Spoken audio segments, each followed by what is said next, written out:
Hey guys, welcome to another video from Cichlid Bros. Today we're going to be adding new fish to two of our aquariums. The first is this 38 gallon in front of you here, and the second is a 20 gallon long that is in our classroom.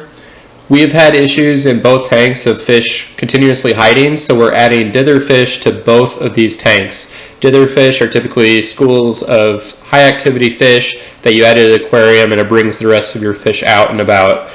We took suggestions from some of you in our past videos in the comment sections when we asked what types of fish to add to these tanks, and we can't wait to show you the local fish store that we visited and the different groups of fish that we added to these two aquariums.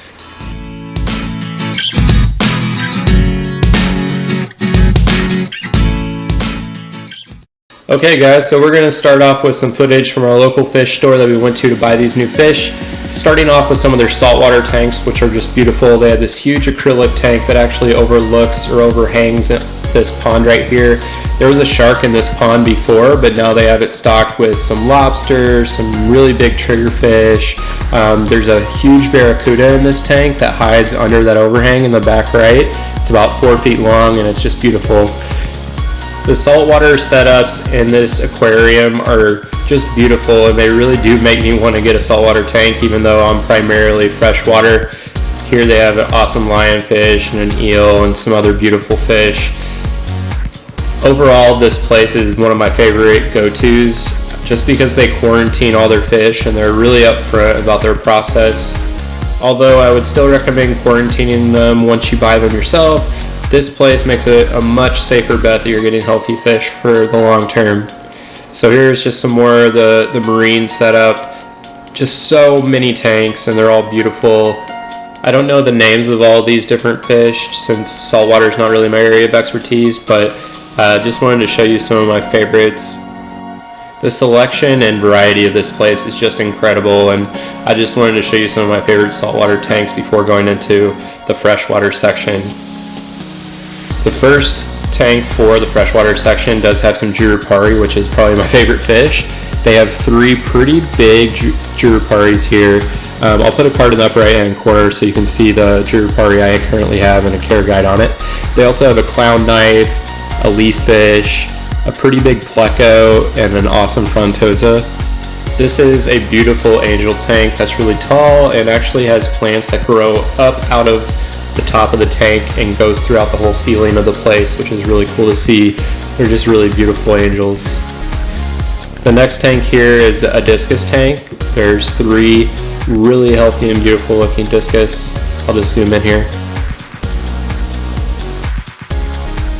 Next we have firemouths, Jack Dempsey's. I'll put a card in the upper right hand corner if you'd like to see the care guide on the Jack Dempsey we just did. Definitely one of our favorite fish to keep. There's also a red-tailed shark and a couple other fish. In this tank we have three juvenile flower horns that look really nice and have a lot of color.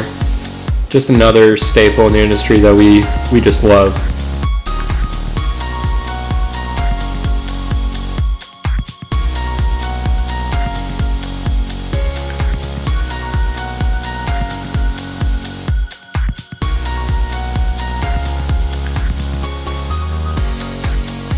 And this is their setup of a few different shrimp tanks alongside the wall.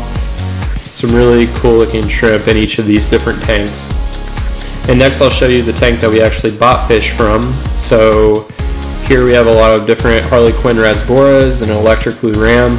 I was really looking forward to getting that ram, but I actually held off. What do you guys think? Should I get that as well? And then here's a different aisle that has another dither fish that we went for. And that is the Red Serpae Tetra. We really like the look of these guys and we wanted to put it in the tank with firemouth and the classroom 20 gallon long. So we got these fish bagged up, we got them secured away in our car, and we're taking these to our two different aquariums and we'll show you what they look like when we put them in there. So after quarantining the fish for a while, we put the 4 Red Serpae Tetras in the 20 gallon long in the classroom. These are in the tank with a firemouth that is hiding under that piece of driftwood. Unfortunately, the firemouth has still not come out. We're hoping that he gets accustomed to the new activity in the tank, and some of these guys bring him out more. I don't think we're done stocking this tank, but feel free to drop comments down below if you think there's any other fish that would look really good in this tank with the fire mouse and the Red Serpae Tetras. As you can see, the fire mouth is still hiding. It's really hard to get any footage of him out and about unless we feed the tank with brine shrimp. So hopefully he starts coming out more, and we'll definitely keep you updated on this tank. And as mentioned, we went with a school of Harlequin Rasboras for this 38-gallon aquarium. As you can see, they're already starting to school a bit in the top part of the tank. They're also bringing out some of the Geophagus redhead topahos that are actually going to go in my 75-gallon tank down the line. Also, the dwarf flag cichlid right in the middle there is also coming out of his hiding spot. So the Rasboras are already doing what they're intended to do, which is being that dither fish and making the other bigger fish come out of their hiding places more often. I also like the look of this as it's more activity than the top part of the tank and our other aquariums, so it's just nice to have a little bit of a difference, even though most of our tanks are just primarily bigger cichlids. So that pretty much sums up everything we wanted to get through today. We hope you enjoyed the content. As always, please make sure to subscribe down below, as we'll be coming out with new videos weekly. And also make sure to put down in the comments whether you think I should get that electric blue ram or not. I think it would look good in this tank once I move some of the Geophagus, but let me know what your thoughts are. Thanks again for watching.